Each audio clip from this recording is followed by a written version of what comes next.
Well, welcome back to the Triple Crown Wargaming studio, where you join us once again for another exciting episode of This Month in Warhammer, where we take some time to talk to you about all of the exciting things that's gone on in the last 4 weeks and that's going on in the next 4 weeks. Yeah. So it's a monthly affair, if you will. Leading you through today, once again, is me, James the Lawmaster Lamin, and I am joined by Scott the Duke McHugh, Hello. the ever-present, and the recently departed but now returned, Max the Chieftain Hurley. Sound like I died. Yeah, you quite died.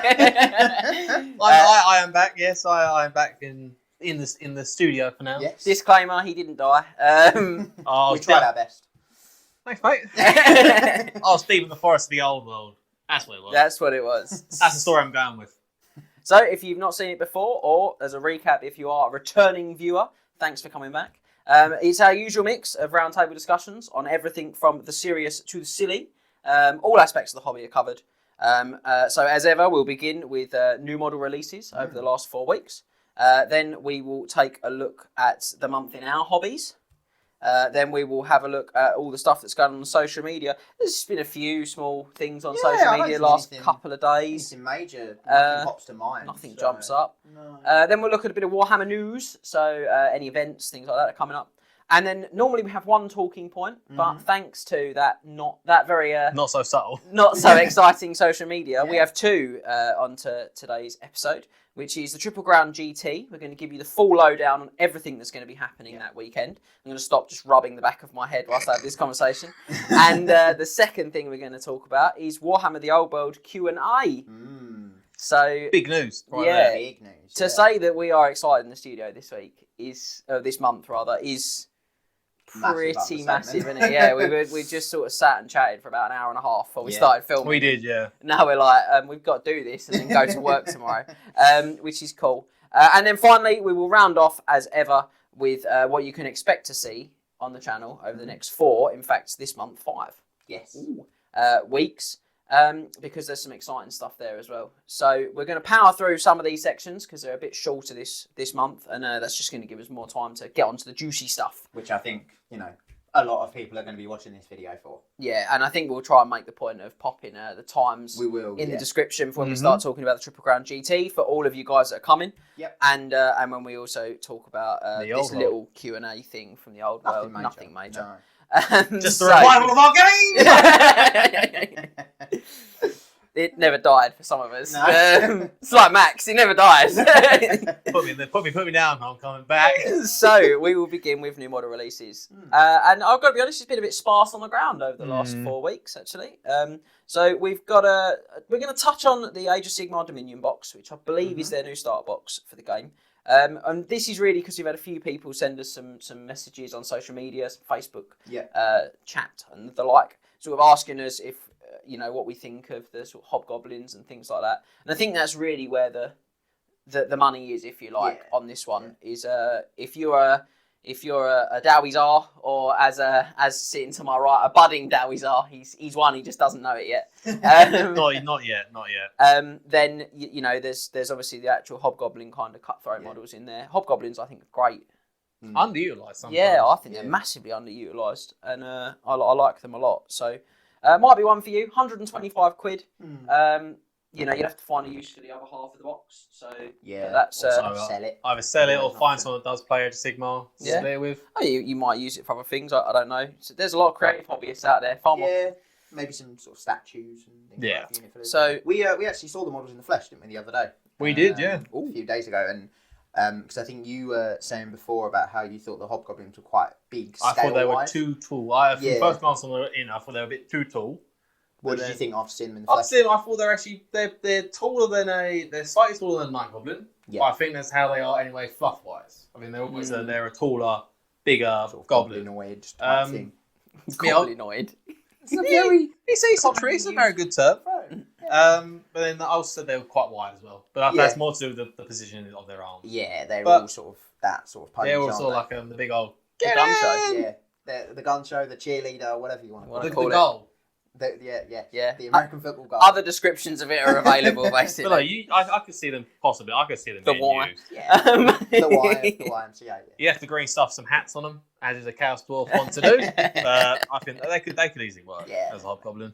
Cool. Well, I'm going to drive us on because we've got a lot of really exciting stuff to talk about. So I'm just going to touch on the Halfling Mega Army from Kings of War. So this box comes in at 110. Now, I think this is new. I don't think this is something we've missed. I'm pretty sure this is new. So just to give you the rundown, you get 60 Halfling Infantry, and that's sort of missile troops and combat troops. You get 30 Halfling Cavalry, a Sorcerer, which I'm saying like that because not because I'm English and trying to pretend to be posher than I am, is because it's spelt sauce like a fine tomato sauce, if you will. You try and rethink of a sauce that you could. I thought of you, Max, and thought tomato sauce because that's all he eats with. All over the food. And it's the colour he turns whenever he gets a bit warm. Yes, like it is today. Like it is today. Yeah. One Greedy Guts, one Feast Master. Sorry. One Engineer and one Iron Beast. Now, the Iron Beast is like a big metal pig. It is Robo Pig. It is Robo Pig. We're thinking, if you like the idea of doing like a Moot Empire army, this would allow you to do a Moot Empire army. Not a Moot Point, a Moot Empire army. Yeah, an Empire army from the province of Moot, the provincial area of Moot. Other provinces are available, and so it's worth checking out. Actually, I will say that the Sorcerer, he's on like he's on like a cauldron. He's a really great model, actually. He's like a chef, isn't he? Yeah. He's sort of meant to be. Unless that might be the Feast Master. I think that's the Sorcerer. I'd like to imagine the Sorcerer. It would be my Sorcerer. Yeah. So very cool. That's all model releases that we've got. We've got a couple of mentions of previous models we've discussed on this month in Warhammer because you guys at home, as ever, great, so supportive of the channel. We really appreciate it. You've sent us in some pictures. As we always ask, we say, send us in to show us the scale or any of that. And we've got a couple. So we're going to give a shout out to Andy, who sent us across some pictures of his Be'lakor. Now, he's managed to cut the new Be'lakor model's base down a bit. And he's got it sort of sideways, if you like, onto a chariot base. So it's 50mm deep and 100mm wide on the frontage. But it looks great on there. It really doesn't look out of proportion. Looks awesome. I think the fact you can model the head so it is facing the right direction as well. Which is very nice. So honestly, that's really cool. So if you're thinking about getting a Be'lakor, you will get it on a chariot size base. And you keep a good amount of the sort of spiky ground from the scenic base as well. It's not cut it all away. No. You do keep a lot of it, which is, I think, really nice. To be honest, you guys were like, he's cut the base down. I was like, has he? I thought he'd got it all on there, it's because the base is so sort of round. It's a circular. A lot of it is like dead bodies and just sort of open ground on the sort of outer extremities, which you don't really need, obviously. I tell you, who's going to buy it? So this guy. That guy right there. So, and the second one is I want to mention the Twin Keeper of Secrets that we discussed a few weeks ago. That's the ones that have got the slightly sort of Hindu sort of the Shalia and the. Oh, go on. Yeah, go on, mate. Go on. Go on, mate. I think it's like the Charlia and the Traxler, something like that. Yes. They're D's. I'm pretty sure they start with D's. Okay. Excellent. Well, we've seen those sent in as well, and they are ever so slightly taller than the Plastic Keeper of Secrets kits, but the bodies of them are much smaller. That's what I'm saying. So you've got kind of the fans and the wings going on there. Great still. I really like them. I mean, we were talking about Demon Princess Sanesh after we saw the pictures as well as Keepers of Secrets. Both options I would suggest are available with those models. Great choice, we still think. Yeah, definitely.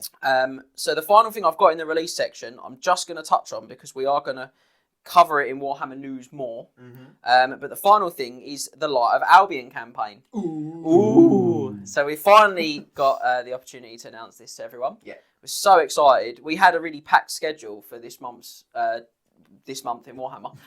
And then we sort of got jumped, if you like, by the Old World stuff as well. So it's going to be a really heavy information video for everyone at home. You're not going to want to miss this one. So do stick around. Get through us laughing about our hobby and then stick with us.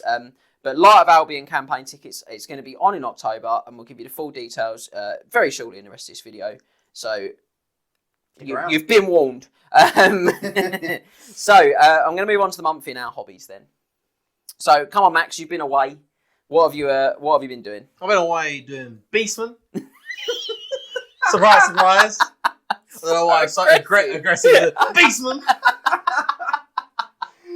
But no, I've been painting a lot of Beastmen, trying to get them pretty much finished to get on the channel. I'm still a fair amount away from getting it finished. I've seen it's still about 60 odd models left. Oh, you're close, so close. Close. and I'm also being a bit of a madman. I'm not painting it in contrast. You're a I'm psychopath. painting it the old school way. So with your bases, your layers, and your wash, because that's all I use. I don't use highlights. So they're painting. I've pretty much got the gore unit done now. It's just 20 odd Ungor Raiders and some Bestigor and some other big models. Yeah. Really. And it wouldn't be a month in my hobby if I didn't buy something new, would it? I bought a Chimera for my Warriors of Chaos Army. I don't own a Chimera. As a competitive fantasy player, I don't own any Chimeras. You do. There's a credit to your gameplay, I think, because they're super good. I always use I Gore like Beasts. those. Yeah, they're tough, aren't they? They are tough. So I bought a Chimera. I also bought 2 Dark Elf Black Dragons. It is Dark Elf. I'm thinking I said wrong name. They're not going to be Dark Elves, but they are currently. Don't worry, my Chaos Aspirants. That's what I'm going to call you now. My aspiring champions. My aspiring champions. I'm not going the way of the elf. They are going to be split down the middle of the neck and become 2 Chaos Dragons. With some probably help with someone who sits next to me with the green stuff and modelling wise, because they ain't my forte. Yeah, they'll become 2 Chaos Dragons in the near future. I think, Dragon Wars. The Dragon War is coming. The Dragon War is coming. I have the bigger dragon. That's, you do at the moment, yeah. You don't. I've got the full Grey Fire Dragon. That's massive. I have the Impractical Dragons. But yes, that's my month in hobby, really. So you are almost at full gore now, and then you've got... It's almost full gore. You're still half gore. Still only a half gore. Okay. They put me in the camp with the Ungors, if I was in. I haven't yet ascended. Well, I think on that bombshell, really, you heard it here first. He's not grown horns. He's not a beastman, despite what you might think. Let's segue to the Duke. So, what have you been up to? So I've been finishing my Noble Demons. They are now all finished. They were on the social medias. They were the other day. Medias. Yeah, in the last week. There you go. So got them finished. So they'll be appearing sort of in their full glory on the channel soon. Disappointed you didn't say gory glory. Pussy glory. Noble Demons. And other than that, I've not been sort of working on too much yet. I've got obviously the Empire to start on, thanks to the poll that you guys sort of answered massively in favour of the Empire. I think that Dark Elf's got like 4 votes. Paint Empire. Paint Empire, lose your mind. Yeah, I've got to work out a scheme for those and sort of get started on those, really. I'm looking forward to seeing the Empire, to be honest. Yeah, I've had them for like a good 2 years and done nothing with them. I've painted some bases because I've got all sort of resin bases for them. So I've painted some bases. And not only is it that you bought an Empire, you also bought some like really rare and out of production stuff. I did, yeah. I've got 30, I think it's about 35, 38 Tutor Guard. They're really cool. They're going to be awesome. I've got some Knights of the White Wolf. I've got some of the characters. I've got the R. Ulrich character as well, which I'll probably use as like an Arch Lector or something. Yep. So looking forward to getting all that on the tabletop with all the sort of conversions I'm going to do as well. Sort of Demigryphs being Thunderwolf Cavalry and swapping the Eagle off the back of the War Altar for a sort of wolf giant figure. wolf. Yeah. So I think that's going to be awesome. What I like about it as well is that I've got a Hockland army in boxes, a Boxland army, if you will. And to be fair, we have said this for a long time. You're not a real Warhammer player unless you have an Empire army that's unbuilt. That's unbuilt in a box somewhere. You're not a real Warhammer player. We just established you don't even own Chimeras. But what I like is that we'll have them for the channel in about 4 years, and they'll be very different to yours as well, which I think is really cool. So sort of Civil War, Empire Civil War going on as well. We could, but I wouldn't want to embarrass you. Toddbringer, he's gonna get old leg biter. I think he's the Mandarin fan. Is he? He's gonna bite your legs. Yeah, well, Goblin Bane needs the Hockland Ring Fang, so he can beware. Old B Toddy gonna be rocking up on his griffin, yeah. B Toddy. But speaking of embarrassment, shall we turn dramatically to James? Yeah, with his hobby. How dare you? I have been working tirelessly on the Light of Albion pack. I have recently added the finishing touches to it, including the 12 Treasures of Albion. Spoilers. So that has been a chunk of my hobby time. Those of you that know me personally, and those of you that have watched previous videos will probably hear me say my work is very seasonal, and the summertime is very busy for me, and the wintertime is far quieter. So I get bucket loads of hobby done in that area of the year, and I get a lot less done in the summer. So I've still got some Cows Dwarves surprise to paint for Chris Page, and if you want to see how they look, you can see them in the Scorching of Khemri Game 2 on YouTube or on the triplecrownwargaming.com. Mm-hmm. So I do vaguely remember this month in Warhammer and the one before that, you said, if I say I still have Cows Dwarves to paint in the next this month in Warhammer, you're not a real hobbyist. I'm just not going to continue with that. I'll probably end it there. I'm just going to stop saying that. Probably. But we are very close with those. I bought some things. Obviously, I bought one of the boxes we've discussed at length on a previous episode, which is the new Soulblight Gravelords Start Collecting box, which the name of escapes me, but it's got 20 Graveguard, 5 Black Knights, and a White King on a horse, or a dead horse. And and I've got one of those coming. I'm really excited about that. It might form part of an army for Cardiff Crusade, which if I can think of an army list at some point for that, that'd be really cool. You're really struggling at the moment. I really am. I can't settle. But it's because I've not really got like that hobby mind time at the moment. So I think my plan for next month will be to try to finish the Cows Dwarves. And so does anyone else feel like this is to write a list maybe May for June? You heard it here fourth. I like how solemn this part of the video has become. So on that solemn note, we're going to move on to social media things. So lots on the subject of Cardiff Crusade. Lots of you have been getting in touch with your Cardiff Crusade lists, asking us to have a look at them, maybe to have a chat about them. We do like to talk about lists on this month in Warhammer, and we do like to try and offer feedback and talk about those things. However, at the moment, we just haven't had sort of too much space in the video. The video, really, and in the time on that. So we will answer you guys on the web, whichever channel you got in touch with us on, whether that's social media, whether that's the triplecrownguys@gmail.com. You can always drop us an email on that. We'd love to hear from all of our subscribers or would-be subscribers. Yeah, absolutely. For all those out there that aren't subscribed. Yeah. Why? So yes. So, and I think we are gonna get a video out talking about Cardiff Crusade before the event, but it's likely to be like right on top of the event, unfortunately. Just looking at the sort of schedule, if you like, because we've got quite a lot happening our end with our events and things. It really is. The next 3 months are going to be busy for us. Yeah, it's pretty heavy right now. So you're definitely going to want to keep checking the channel out. There's tons of content coming. Yeah, so I'm going to do my usual things. I'm going to give a big shout out to the Saturday Showcase. We've had some brilliant ones in the last 4 weeks again. Some more fantastic Lizardmen in particular, with an awesome Azamundi conversion from Sam, which just loved. Yeah, really nice. Lovely Dread Saurian as well. Yeah. Really sort of bold blue. Get on to, I think Instagram's best for this, but you can see it on Facebook as well. But get onto Instagram and just check out. The Saturday Showcase stuff is awesome. Yeah, it's all just subscribers sending us their models, and we are really blessed with how good the stuff comes in at. If you haven't been on the Saturday Showcase and you think, you know, I'd like to get involved in some of that, and I'm a subscriber to triplecrownwargaming.com, send us some pictures. Do it, yeah. Drop us an email or drop us a line on Facebook. I can't keep embarrassing Scott with my painting skills, can I? Unbelievable. Respect. It's strong.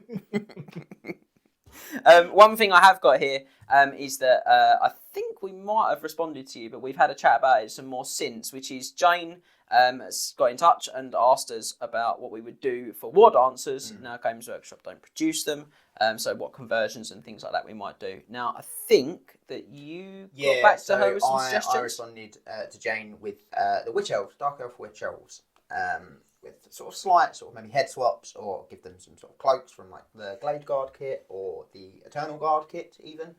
And you know, I just think they work really well. They're really dynamic poses. They're they're really dynamic. So yeah, I think they work really well as them, and quite simple conversions as well. No sort of major green stuff in or anything. So if you've not bought those yet, I would have a checkout of the Wood Elf Blood Bowl team. particularly the star player, which is something Summer something is her name. You've had time since the discussion to find out all this. It's been a busy 2 days. Now, I check them out because they're really dynamically posed. Yeah. And you'd literally just have to swap the hands for some swords or some spears or whatever you wanted to do, and you'll have some great looking figures. But they're well worth considering as well. So we'll give you a couple of options there of things. We had a little chat about it to see if we could come up with something cool. So I am going to keep powering us forward because I know there's the sections that are coming that are humongous. So the next one is Warhammer news. So as ever, I'm going to start this section. If you've seen this before, you'll see me start it the same way every time, with a big shout out to the Champions of Destiny Facebook group. Now, this was started by Mark, and titan of the hobby as far as I'm concerned, for starting this group. So it's a UK-based group, but obviously we are always welcoming of the international membership to the group. Absolutely. But this is Champions of Destiny, 8th edition Warhammer players. So stick that into Facebook. It's a fantastic community of like-minded gamers. Lots of people share events that they're planning to run or that they are running on there as well. So if you want to get out to some events, you can do that. But you see tons of hobby on there, tons of great discussions, really good rules support and things like that as well if people have got queries. It's just a really good resource, and you know, Mark's done a fantastic job building the group up. It's definitely a place to be checking out if you're into your Warhammer, particularly if you're into 8th edition. I'm also going to take a moment to mention the fact that you can head over to triplecrownwargaming.com and you can sign up as a knight errant for free. Totally free. You know, it's literally just put your email address in, and we don't do it right now, but going forward, I think we are thinking about newsletters and things like that, aren't we? Yeah. Which will just give you access to those when they come. But it also gives you access to our free article, which is the top 5 special character heroes in Warhammer. You had to get the words out then. You saw the cogs turning. Puff of smoke. That was it. Like a dwarvish. But you can see that, give you an idea of some of the benefits you get for being a Knight of the Realm subscriber. And like I say, it's all free. So why wouldn't you do it? I don't know why you wouldn't do it. So events. We've talked sort of briefly about some, but the 2 Triple Crown GT, which we're going to talk about fully, but that's all sold out. Everyone who's coming, you know you are. So, you know, we're going to talk to you guys specifically in a minute. But when this video goes out, it'll also be accompanied with the first chance to grab hold of the Light of Albion event pack. Yes.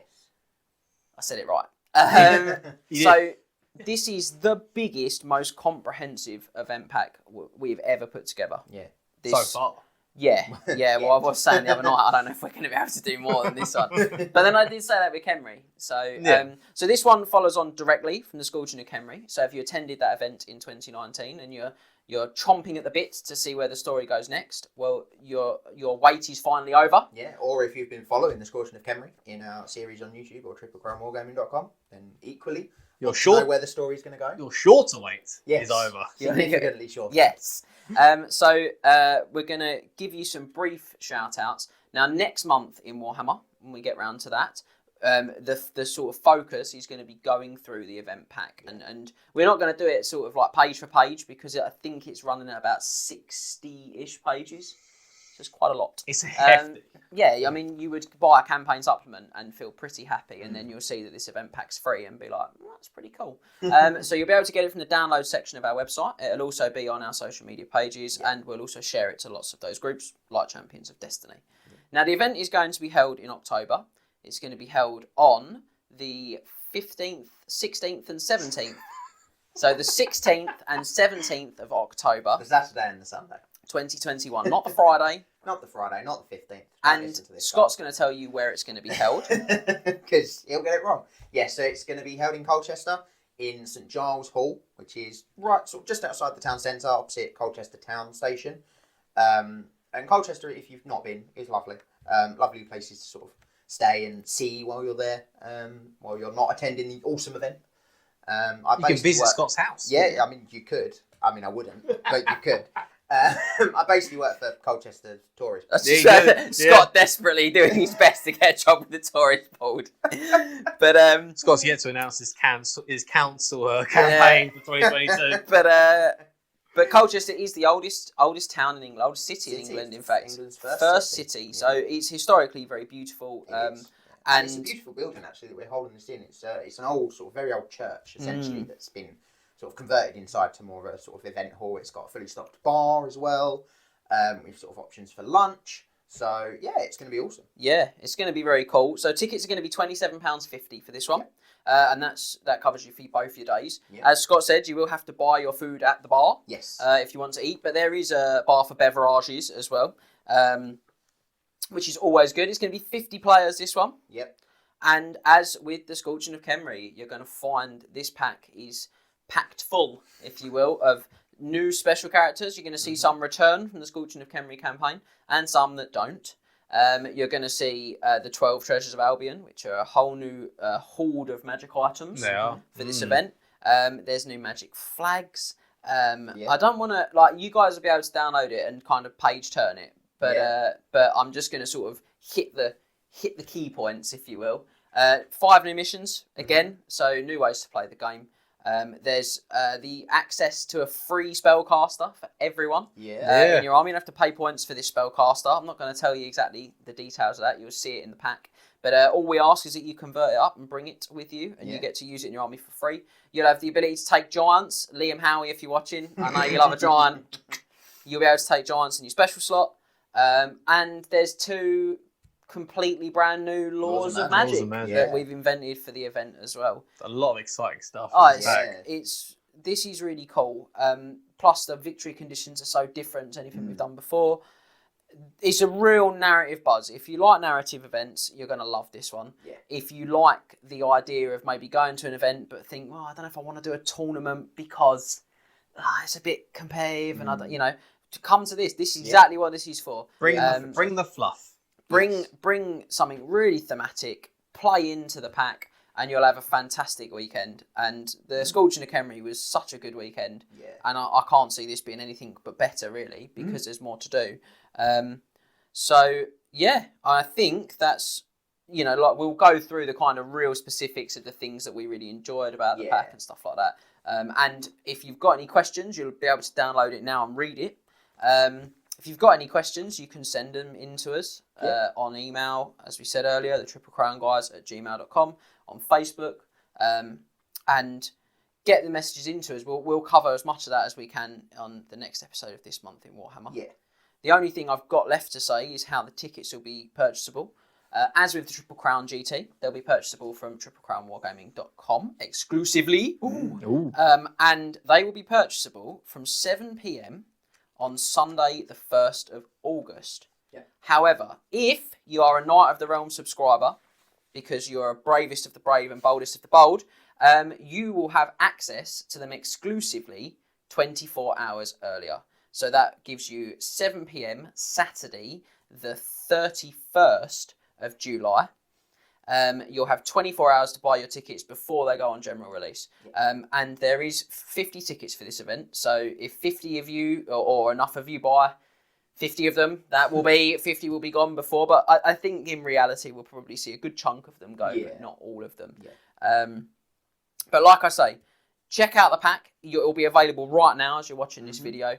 And, what is effectively going to be next Sunday is general release of tickets. Next Saturday, if you're a Knight of the Realm subscriber. Set those reminders in your phone. Don't want to miss Set those on. Pause this part of the video. Rewind it. Check the times we just said. Excellent. So, so the only other things we normally cover in this section is whether we've got any guests on. And Max is going to reveal whether we've got any guests on in the next 5 weeks. No. No, the man who knows. We have not. We've got no guests, unfortunately. So no, we're all guested out at the moment. You're just stuck with us, the 3 of us. Well, I say that there's sort of going to be guests. There's sort of going to be a massive amount of guests, and that's why we haven't got any specific guests on. Yeah. So when we discuss the next element, and it's the first of today's 2 big discussions. So if you want to take a moment now. Get yourself a beverage, have a quick breather, come back. You're not going to want to miss any of this because we're talking directly now about the Triple Crown GT. I can't do an in-time drumbeat there, apparently. Not really, no. So this is taking place on the 14th and 15th of August. So not very long now.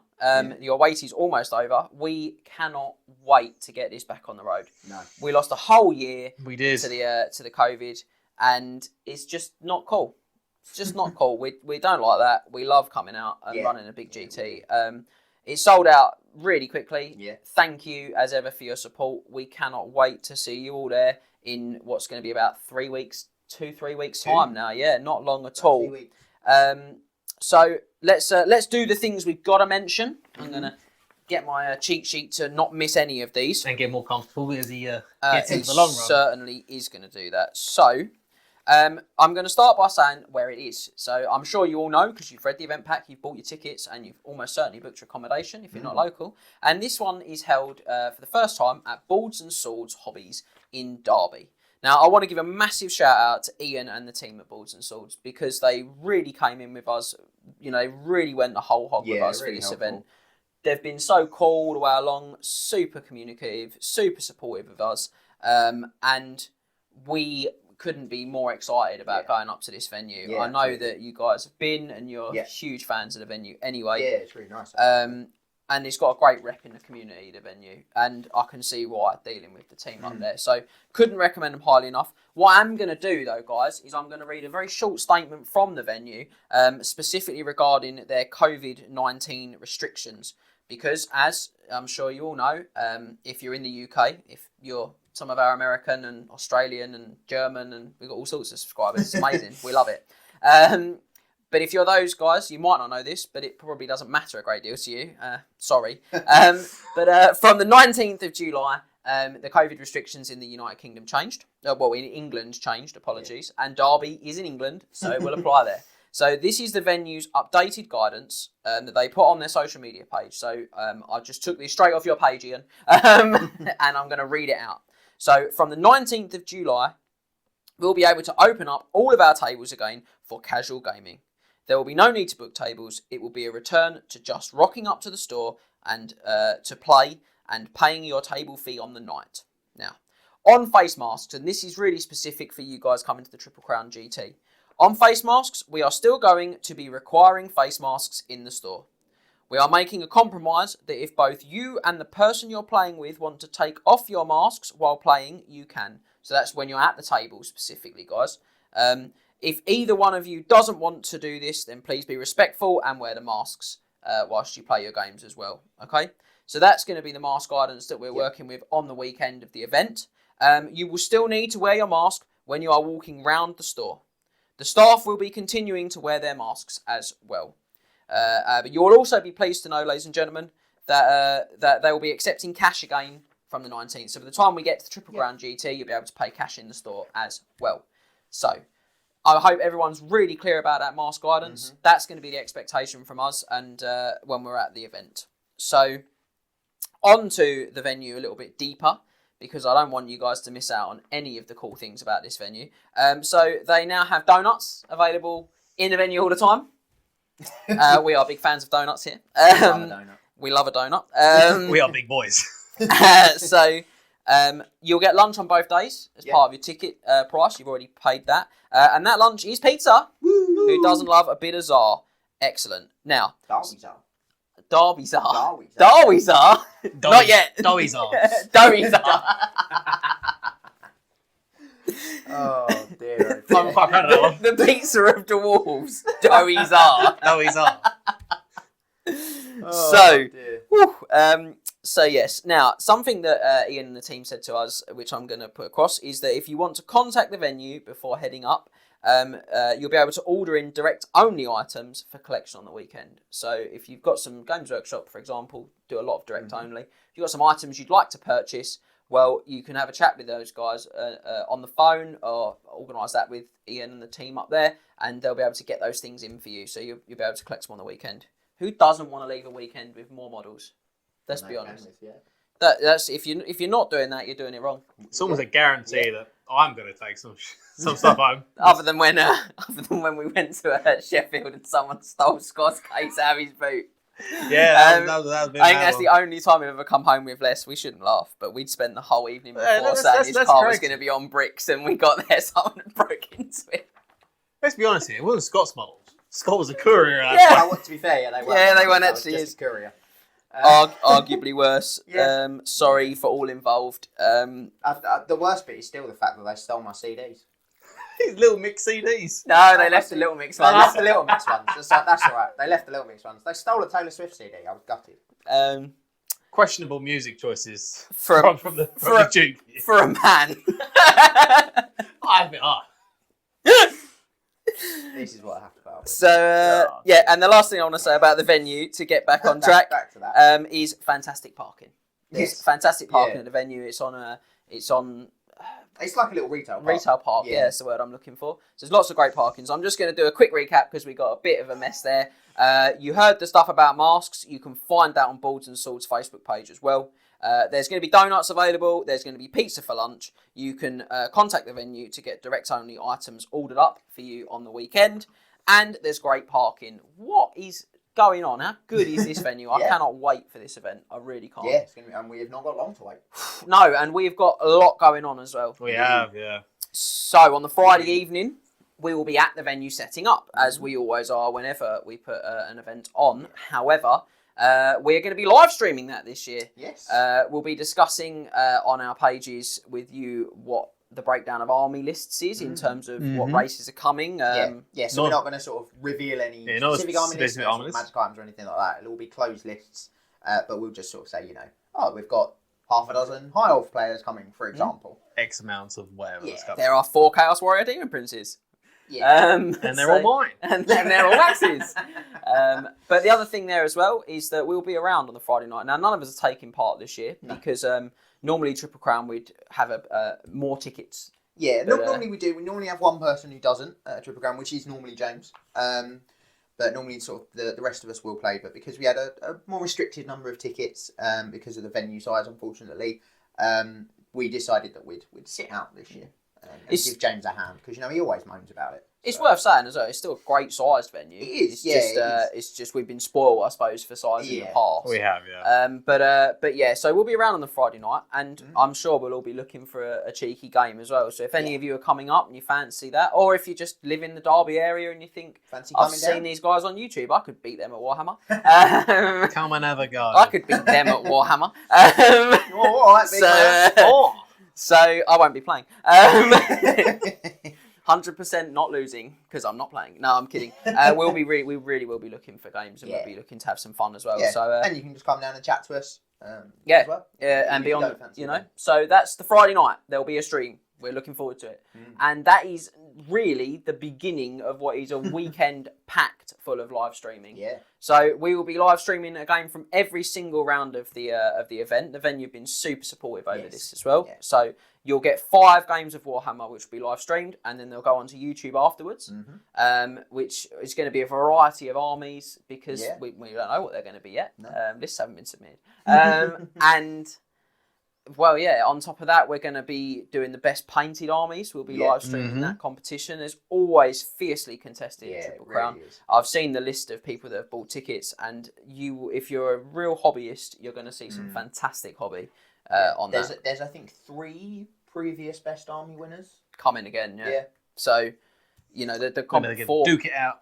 Yeah. 4. Because Mr. Pass, he's coming as well. Yeah, So yeah, there's been 4 previous Best Army winners, and there's been quite a few runners up that are also coming back. I'm looking for Big Bazzy's Orcs. I cannot wait for them to be back. So yeah, it's going to be some fantastic hobby. We'll also be streaming the reactions after the sort of first round on the Saturday. We'll be chatting to people and seeing how they're getting on. So you get that real immersive event experience. Yeah. And we'll be streaming the awards at the end as well, so you can see who won. And then at some point, we'll put together a discussion on the winning lists, I'm sure, as well, which will probably feature next month, along with our discussions on the Light of Albion. So busy. Now, just to clear up, prize support. Because we always put what the awards are for in the pack, but we don't always put the prize support in, and we didn't this year because, well, we hadn't decided what it was going to be yet. No, we had no idea. But we now have. Ooh. So there are no less than six event prizes at the Triple Crown GT. I keep looking at Scott. I keep forgetting to look at Max. I'm sorry, Max. This is why I go away for a period of time. This is what he gets for not being here. So we've got Best Painted, Most Sporting, and the True Highlander. Now these three will all be winning a £10 gift voucher for Boards and Swords Hobbies. So you'll be able to spend that straight away and take some more figures home with you, which is awesome. So obviously Best Painted and Most Sporting, pretty obvious what they are. Being cool and having beautiful figures. The True Highlander, if you don't know, one of the composition points for Triple Crown is Highlander, where you get +3 to your score if you have no duplicate choices. Yes. Because if you've seen the excellent 80s film franchise, what is the quote, Max? There can only be one! There can only be one. So the True Highlander is a very coveted award.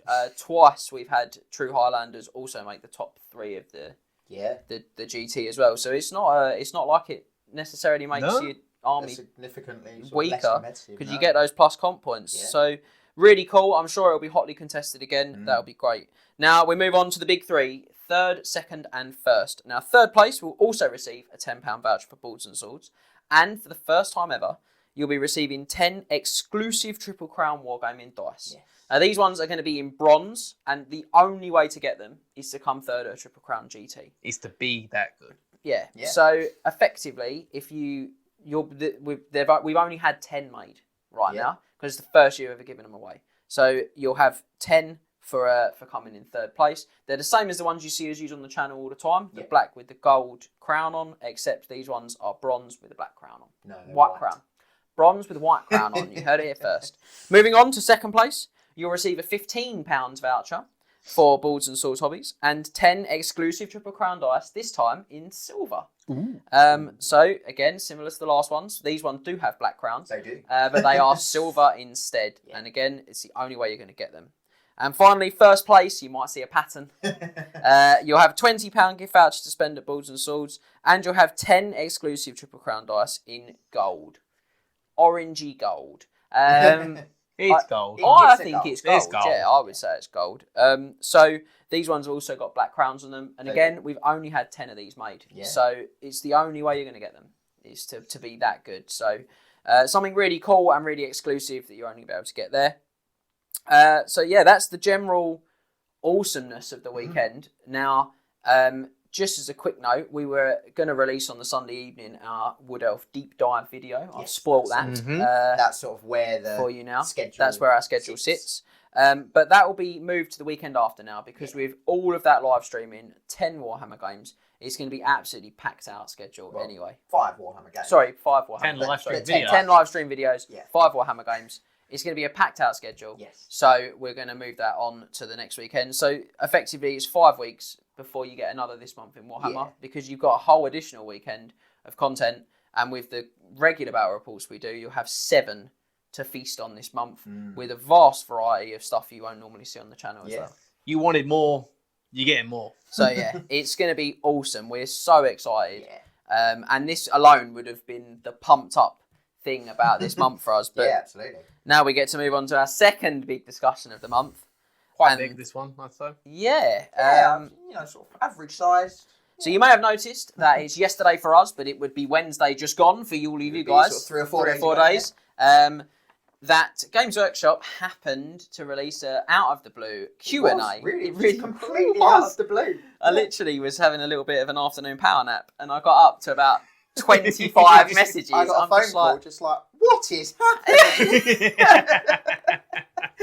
I was like, Scott will probably be able to answer the phone. I phoned him up. I'm like, what's gone on? Just trying to do something at work, speaking to a customer, saying, and all of a sudden, oh, my phone. Yeah, I'm just like, what is happening? So what we're going to do is I've got a copy here in my cheat sheet of the whole Q&A. Okay. So I thought we'd start by just discussing it point for point. Yeah. Because I think we're all quite excited and... Very. Yeah, to say the least. Quite excited is an understatement. And because ultimately we've all played Warhammer a long time. I mean, I've played since 6th edition. You guys are 8th edition. I've played the least, sort of the shortest. You were a 7th, weren't you? I played 7th at the back end. I think I played like 3 to 5 games of 7. Yeah. So you played 7th. You played 8th. I started with Warhammer 40k. in 2009, but I picked up Fantasy, I think, in 2011. The year after. The year So after. just after the release, yeah, it was sort of the start of 8th edition. So excellent. So, you know, still sort of 10 years. Yeah, I still think 8th edition, it's got its flaws like all games. I still think it's the best. Having played 3 editions, I know there's a lot of 6th edition hardcorers out there, and I understand why you guys like it. I just think from an epic, on the table, loads of stuff point of view, I just love playing 8th edition. Yeah, I think from the games I've seen, obviously, as I just said, I never played 7th or 6th or any of those before, but from sort of seeing the games and hearing about the style of armies in the games, 8th edition epitomises those sort of historic... the grand scale of the battle. It's the mass battle, isn't it? That's what it is. It's not a skirmish game, which I think some of the older editions were. You'd have sort of 2 or 3 units of like 10 guys. And then, whereas you move into 8th edition and you have sort of 10 is a small unit size. 10's like a skirmish. Yeah. And you have sort of 20s, 30s, 40s, or even 50s sometimes. And you really do get that sort of much bigger scale. It's not to put down 6th edition or 7th edition, but that's just what we... what we like to see on the tabletop. Yeah, I think the thing is that there's no point in any of us pretending that the old world isn't going to have a huge impact on the community that we all love and we're all a part of. And I think, you know, the thing that's so great about Warhammer is you can sit down with someone who's die-hard 6th or die-hard 7th or whatever, and you're all talking that common language. And I think this is going to be an extension of that common language of really exciting Warhammer-y stuff. There's going to be great figures. There's going to be new ideas. That's cool. So we're going to go through the Q&A and we're going to have a chat about our thoughts and feelings on it. So I'm just going to largely read a lot of what they said to start with. Andy Hoare said, work is continuing apace on Warhammer The Old World, and while much of it has remained cloaked in a veil of secrecy for now, we can share the latest on the ever-evolving map of the world in which the game is set. So the latest revelation concerns the icy nation of Kislev, a country of stoic human warriors and cunning elemental sorcerers. Kislev has ever stood as a bulwark against incursions from the wild lands farther north. Whether that be the incessant raids of the ravaging Nausicaan tribes, I tell you what, I should have read this first, or the all-consuming incursions of the hordes of chaos, those who have studied the previous map updates will no doubt have discerned that the Empire is riven by civil war, with no one emperor or empress uniting the Elector states, and so the Kislevites' role is even more vital to the defence of the entire old world. So I think we'll just stop there for a minute. Just so you can get your tongue untwisted. I'll get my tongue untwisted. So, that's a big change. That's a big change, lore-wise. Because there are times, obviously, you know, particularly for you Empire scholars out there, that the Empire is sort of rudderless, I guess. Yeah, I mean, I think it's probably unfair to say leaderless, because I think there's still great leaders. Still the great men and women of the Empire. Certainly rudderless, I think, is fair, where they're just not really all pulling in that right direction. But it's interesting that they're really saying very clearly that that's going to be the case with this. And we think we're going to discuss the sort of timelining, aren't we? And we think we're getting an idea of where that timeline's going to be around now. I mean, they've been pretty clear, I think, and we're sort of drawing on that further now. So Kislev, by all accounts, it looks like Kislev are going to be a playable race again. Yeah. And that is right back to 6th, I think, was the last time they were playable. Which I think it ties in quite nicely with a previous topic of discussion was Total War Warhammer 3. Yeah, we talked about that, didn't we? Introduced then, so it ties in quite nicely. Yeah, maybe by design, who knows? In GW's unfathomable intellect. I will say on the map, we're gonna get the map on the screen. Yes. There you go, some sound effects for the map effects. Now I've got a few things I want to point out because we had a really good study of the map, and we've sort of looked at some cool things that we've noticed that we want to make sure that no one misses, because we certainly got really excited. Obviously, you know, we've seen some earlier versions of this map. We've seen the Empire with what looks like maybe 3 competing emperors or would-be emperors, empresses, MP things. And we've seen sort of the details of where Bretonnia is at in terms of it seems to be being led by King Luen Orcslayer. I want to say that, So, however, this is a bigger map and there's some stuff that really jumped out to us. So, We know there's Wood Elf colonies. That was on the previous map. We've seen those. But I noticed a High Elf colony off the coast of Bretonia. Yeah. Now, I don't think that was on any of the maps before. I think it was, because I remember seeing that. Right, but there's a little High Elf symbol there. So we know they're definitely going to be around. Now, where this is really expanded sort of eastwards, we've got some really cool, excellent stuff there. So we can see the Mountains of Mourne. We can. So that has been nothing but a source of joy for the Duke. Yes. He now knows he's got his favoured Bretonia and his favoured ogres. Indeed. Now, and also there's Zorn Uzkal, famous sort of lands of the Chaos Dwarves. Yeah, it's the region they inhabit. And I think there was a hold there.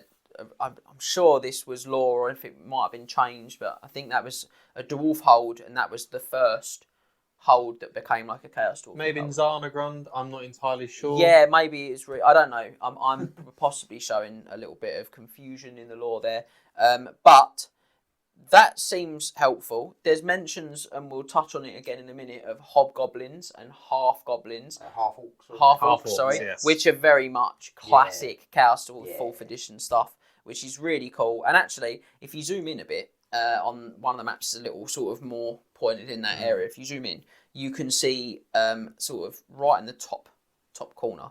So where would it be? This map's going to be that way around, so it'll be like over here. Yep. And you probably can't see it because I'm flapping wildly with the maps in front of me, isn't it? So this is going to be in what is the northeasterly corner.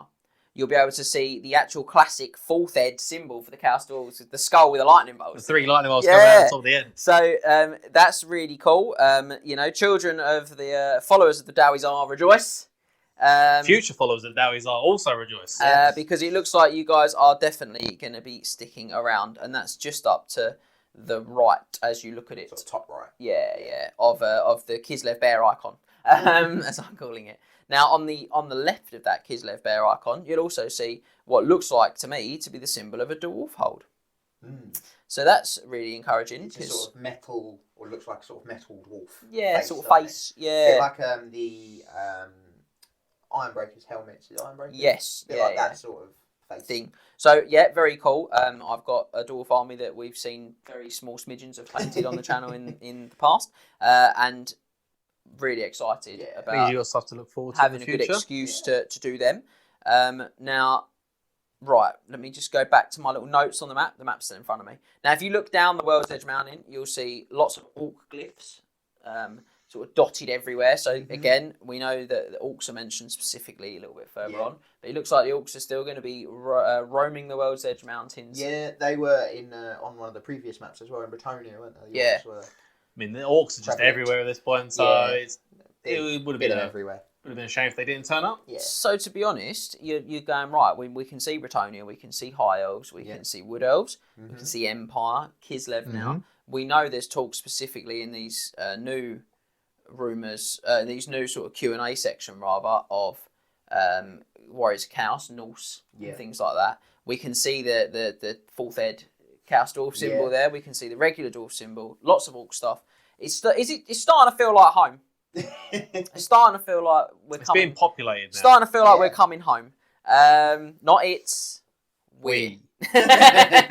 So I think we'll be able to lose the map and we will move on a little bit, I think. But just to touch back actually on the sort of stuff here with no sort of obvious leaders, the Empire and kind of Kislev. So it seems like Kislev are going to be probably punching. I reckon they'll big probably way. front and centre with the human side of factions, maybe. Yeah, we're certainly going to be at least 3 established human factions now, and I would speculate Cathay as well. So just from the Total War stuff. Again, tying in with Total War, Cathay would be a nice little thing because they're obviously like Chaos Dwarves and Chaos. They have quite a few forays against Cathay with their Great Bastion. Yeah, I do think that's it's a sort of a glimpse into the future of the old world. Is Total War Warhammer 3. Total War 3. A lot of the stuff there is probably going to be showing up. Yeah. Against the speculation, I'd love to see it like Cathay. I think it makes sense as well from a Games Workshop and a Creative Assembly point of view. To work together. Each one is hand in going hand to sort of promote the other. So why would you not? And certainly, every edition before 8th edition had a new new army of one way or another description of putting it, whether it be sort of like a breakdown of existing army books or sort of a bringing out of, sort of certainly Chaos, they were a very big book and they sort of turned into lots of sort of specific books. Yeah, so 8th didn't have that. So it seems like a fantastic, not a miss, I suppose, but it seems like a bit of an open goal, I suppose, because everyone wants a good excuse to just buy models, and nothing makes you do that than when someone goes, oh, there's this whole new shiny thing. Everyone buys a new army, even if you just buy the book. You tell yourself you don't, but everyone buys a new army. And you read the book and you're like, here comes my 19th Warhammer army. So it's impressive because there's only about 15 armies. Oh yeah, do you know what? We had Tim on last month. You may have seen Knights of the Realm subscribers will have seen him doing battle with my Vampire Counts with his Empire. He has got at least 3 distinct Empire armies. I've definitely played an Ostermark army. I've definitely played an Altdorf army, and I've definitely seen him with an All Knightly Orders army. Yeah, which is just like knights everywhere. So these are distinct armies. Tim, you'll be watching. You know I'm telling the truth. That's 3 armies. That's 3 armies. So, students of Warhammer lore will also note that the borders of Kislev are very different from what they may be familiar with. The eastern border is not here defined by the World's Edge Mountains, but in fact extends through the B Pass, the Belivobota Pass. You got it? Belivobota Pass? Belivobota Pass. We're going with that one. You're going to believe a boat to pass. Believe a boat to pass, ladies and gentlemen, through the Great Skulllands, northernmost reaches of the Darklands. So, through the mountains of Morn, and out into the limitless expanses of the eastern steeps beyond. So clearly, at this time in history, Kislev was a vast empire, its territories encompassing lands said to be haunted by some hobgoblins, centaurs, and half-orcs, which I think, again, we're arcing back to our Darwizar. We are going back to Darwizar. To our Chaos Dwarves there. It feels like that Darwizar are going to be maybe made into a full army book. Yeah, more sort of traditional army. I'd like to see Games Workshop bring back army books, unless they do something otherwise. I just can't see that not happening. Yeah, I just think the lore's too rich, the army's too big. It's got to be. They've got to go on. To see Chaos Dwarves fleshed out, I know there's a Forge World army, the Legion of Asgore, but to see them fleshed out fully with like different units. So you got a lot of units for the Chaos Dwarves is anywhere right now, if you can find any. But if they build them up, the amount of stuff you can get for them it'd be incredible. More stuff There'll is be also cool. models as well. Yeah, more stuff is cool. That's just, everyone knows my feelings. More stuff is cool, But would you want to see the new style Chaos Dwarves or the old Babylonian hat Chaos Dwarves? I mean, why not both? If it's not got a massive hat, then it's a Chaos Dwarf. Is it even? Are you even Chaos Dwarfing, bro? Let's slow down the comments if you prefer new style or Babylonian hat. Yeah, are you a new style Chaos Dwarf or are you a classic hatter?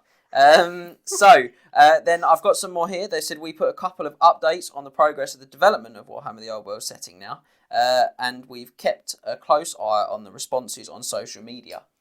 So this is going to be probably the biggest part of our discussion. So all manner of theories have been presented about the setting and the game set within it. And while some are preternaturally insightful, some are as far off the mark as a drunken snotling attempting to bullseye a hobhound with a catapult-launched puffball.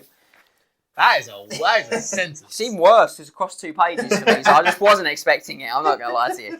For those who follow the Old World on, like, say, Facebook, you will know that there are some wild theories out there. There are some catapult-launched puffballs, ladies and gentlemen. So they've said then they're going to clear a few things up, and here are some hints of things to come. So the first thing they talk about is bases, square or round. So they say definitely square. Warhammer The Old World is a reinvention of the classic rank and file game Warhammer Fantasy Battles.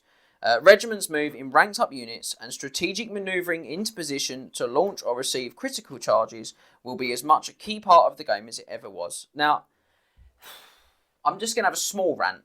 It's just a small one, because I just don't get where this whole it's going to be on rounds came from. No. Like, when they announced it, it was a picture of a square base that says everything comes around, even squares. Yeah. did people think that meant that squares were going round? Because I don't think that could have been clearer. No. I'll be honest. No. I don't think that. For me, it was never in doubt at all. Yeah, so like from when they first announced it, that it would be on squares. The first 2 points they do make out, I honestly didn't think I didn't even know were a big contention for like theories like it could be on a round or what we're going to get into in a second. But squares what made Warhammer. It's what made it different to 40k or Lord of the Rings. It's what makes it a rank and flank game. It's not a mass battle rank and flank game. Don't forget, it's born out of historical wargaming, and you've got to remember that. And it doesn't work if you can't have a front flank or rear. You don't have arcs, You've got 360, and something I think here is I'm going to plug Alan because I've not mentioned him for a little while. So a couple of months back, I appeared on the Toy Soldier Tales podcast. If you like a podcast and you want a really good one, that's a really good one. Not my episode specifically. Go and big yourself up. No, I mean the podcast is awesome. And Alan's a great guy. He presents a really good podcast and he gets such good contributors on. So big shout out once again to Toy Soldier Tales. But when we were on there, something I said to Alan was one of the things I found really dicey about the old world, and I don't comment very much on it on social media. Triple Crown Wargaming is not about it really. We're about 8th edition Warhammer, and I think we can all appreciate that this is going to be something that is an evolution of where we are. Absolutely. So we're gonna be faced with it whatever happens, and I think we're all quite excited really because everyone wants something new. But we've always been quite reluctant, and this is what I was talking to Alan about, because there's so much like it seems to be often so like heated and contentious, and you get sometimes I wonder if the round stuff has just come out of like people trying to wind other people up. Do you know what I mean? Like, because you do seem to see there's guys that like are like really anti Warhammer and really pro Age of Sigmar, or really anti Age of Sigmar and really pro Warhammer, and they just seem to want to like fractiously like argue on the internet as if it's like a good thing for all of us. It doesn't help the community at all. And like, I mean, we've always said we just see AOS different game. We have not a game for us. We have our opinions about AOS, but we leave them in that. We leave them opinions like. But the thing is, like, it's there. It's a game doing that. We use loads of the models because there's some great figures, and that's cool. I don't really see the sort of this contention between them, but I do wonder if this round based thing came from that. Possibly. But I just don't get the idea of it being on rounds. No. So squares. And if we had a checklist at this point, I think it's probably worth saying this. So if we had a checklist of things we'd want to see from the old world, number 1 is rank and flank squares. Yeah. Big ticks. You love to see it. So it also means that games should probably start selling squares as well. Oh my god, how amazing will that be? Which is I pray not to just the dice gods, to the base gods. I mean, I want to point out that we had a conversation last night where I said to Max, "Are you going to use some Marauders in that game?" And he said, "No, I cut away some Marauders. I needed them for something else." Yeah, I did. In my head, he's got a pile of Marauders on his desk. No basis. Just waiting to be remade. I did have about 40 Marauders in my early Chaos armies. Early Chaos army, I did have to tear all the square bases off to just use them on a different project because I weren't using my Marauders. They weren't particularly good in my opinion. I think they got some uses, but the bases were useful elsewhere. Yeah, to sacrifice their bases. I was going to say, have now bought off of you. I was like, my bases I tore off now belong to Scott's Plague Bearers. That's amazing. So scale is the next thing. Mm-hmm. So they've said, what? No. What is this? What madness is that? The scale will remain the same as it ever was. We want people to be able to use their old armies, if they wish, or to start new ones, or to add new miniatures to their old armies, whatever they want. Now, Warhammer has been an unsupported system, Warhammer Fantasy Battles, for what, 5, 6 years now? You've started how many armies in that time? You've started how many armies and sold and started other armies in that time? I think when fantasy was stopped being supported, I had one army, which was Warriors of Chaos. Yeah. I didn't actually own any other army apart from Warriors of Chaos. I mean, this is exactly what I wanted to hear. Yeah, I'm not even going to lie. It's exactly what I wanted. Again, I knew to some degree for the base, but I had no idea people were saying it's going to be in 15 or 10 millimeters. Yeah, there was lots of. Yeah, there was a lot of that. Yeah, bigger scale as well, more in sort of in scale with Age of Sigmar, because a lot of those are sort of seemingly a bigger scale. They're more hero scale Age of Sigmar stuff, isn't it? Again, But, none yeah, of this there's makes been sense lots to of me, though. It discussion. never made sense. Surely, it's got to be clearly defined as different. Why would you Yeah. want it to be the same scale as Age of Sigmar? I never got the same scale as Age of Sigmar. I could understand the arguments for a smaller scale. Yeah, but then you've got to, and this is maybe me being a bit silly, but from a business point of view, you've then got to make all of these armies with all of these models in new sizes. But that's crazy. That then does mean people have to buy models to play the game. Yeah, but they're going to buy models. Yeah, I mean, there's no doubt. There's no doubt. Almost everyone that is going to play the Old All World of you at is home going watching, to buy if you play this game, something new. you can sit there and tell yourselves you're not going to buy models. You know you're going to buy models. I know you're going to buy models. Max knows. Scott knows. The chair knows. The chair knows you're going to buy models. You can try and pretend you're going to say something, I don't know, like a house. You can save a house, or you can buy some new, fresh toys. I'm already thinking about the fact that many years ago I painted a Malifaux crew that was all on like ice, and I don't know if you remember that the crew I did with all like the ice, I did like a big ice golem, and I'm frantically trying to remember how I painted that ice. I wonder why I'm trying to remember how I painted that ice. So maybe Jamie's starting maybe something with a Kislev army? Well, you never know. Watch this space, but I will say, from a serious point of view, we're always painting new models and new units for just for ourselves and for the battle reports on the channel. So if you're committed to the channel, which we're really pleased so many people seem to be, you'll still be seeing tons of new models come in, tons of new units, tons of new armies, without any of this stuff. So goodness knows where it's going to end up. But from a scale point of view, I never got the argument in the first place. Really weird. What I really like about this more than anything is they're basically saying use roll miniatures as well. Yeah, 100%. That was the biggest thing I took from that. It wasn't necessarily that the scale was going to be the same, but you could use use almost certainly all of the miniatures, or pretty much all of them, that you've got now. That's day one throwing loads of dice. Yeah. It's day one throwing models on the table. That's amazing. Let's do it. That's like, you might not have the odd special character. You might have to use them as a generic version of that character. We were discussing this earlier, and we'll get onto it, I'm sure, in a little bit when we go into sort of the time scale. I'm sure there is some stuff about time scale. Yeah. But you'll probably actually use most of them anyway. No. Yeah, I think so. To those who didn't, I've seen pictures of people regretting burning their Warhammer Fantasy armies. To those who burned their fantasy armies, or to those who did convert them into the rounds on the squares. I'm not trying to incite anything, but it's coming back. Well, I think again, we're coming back. You know what? You cut them off their bases once. Or maybe you go. That's really cool. I actually like using them in this game now, so I'm gonna buy a new army. I'm gonna do something. Cool. Yeah. We're all up for that here, and we do an awesome segment called Buying for Beginners for our Night of the Realm subscribers, which will help you work out how to buy a new army, which you'll be able to use for all your 8th edition games. And then if you decide to play Old World, apparently for this too. Well. So we love it. Tick box number 2. Very cool. So rules. This has been a really contentious issue as well. No, this is the biggest one. Yeah. I mean, even going back to when I was on Toy Soldier Tales, Alan was saying to me then, what do you think?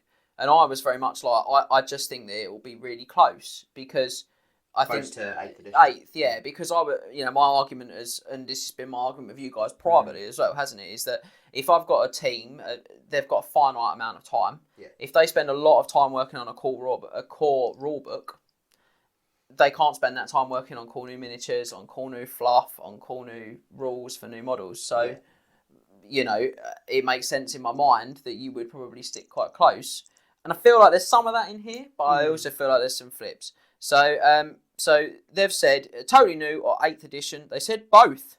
We've played every edition of Warhammer Fantasy Battles over the years, and like every player, we have our favourite bits from each.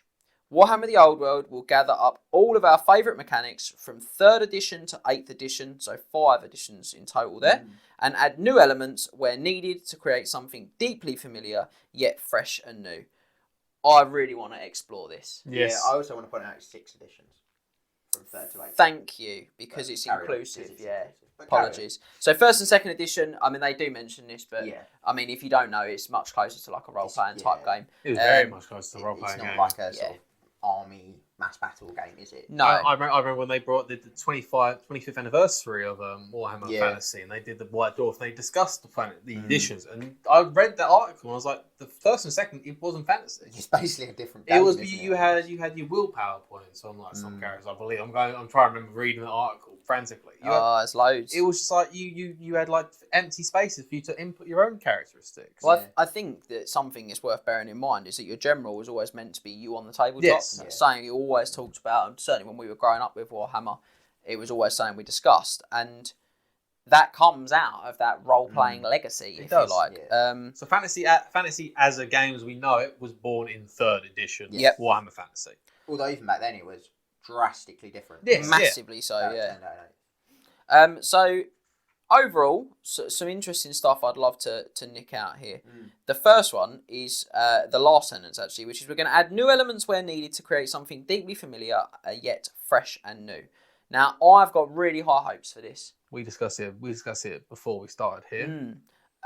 So we are all players of Lord of the Rings as well. Yeah, we are. Pointing out the Middle-earth strategy battle game, as it's now known. MESBG. There you go. That was very good. That was very good. And something that was so good about when they kind of shot that in the arm and did a very similar thing to this and gave it a big sort of fresh relaunch was that we hadn't played, and particularly me, hadn't played for like 7-8 years probably. Me and Scott never played. Yeah, you guys like never a couple played. of games. So I was like, look, I'm going to get the rulebook, and I played this before, so I'm probably the best place to start, and I'll show you guys how it works. I read through it very quickly and skimming it, and I was like, oh, it's just the same game. This is awesome. I immediately felt familiar. I immediately felt like I could fire it on. We got on the tabletop, and I was doing 80% of that first like demo with us as a group. Our group of like half a dozen of us was just off of my brain from when we played before. But then they have added like the more heroic actions. They had all the monster rules changed as well. like the monster brutal power and climbing, and that they've really developed some of those mechanics. But fundamentally, the gut feel, like right here, when I immediately pick the figures up, is, it's 2001, ladies and gentlemen. Frodo is standing on the banks of the Anduin River, and he's saying he wishes the ring had never come to him. so do all live to see such dark times. But immediately it just dragged. Immediately it just dragged you right back. Yeah. And I really hope if anyone from the team is watching, I really hope that you channel that inner feeling. If anyone from the MESBG team is watching, you guys are legends. We think you've done a wicked job with that. I was never a fan of it in its previous editions. I play it now, and I actually really do enjoy it. We absolutely love it. But seriously, to get back onto the topic of the channel, which is Warhammer Fantasy Battles, if you guys can do something like that, evoke that familiarity.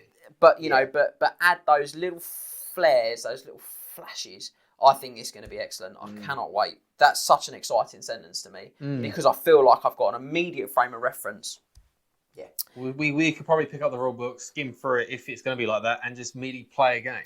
I think a lot of people will be like that. They'll be able to get their rule book on day one and maybe spend half hour or maybe an hour more than they normally would play in the game because they have to check a couple of things. But otherwise, it's just going to be like playing the game again. Yeah. Yeah.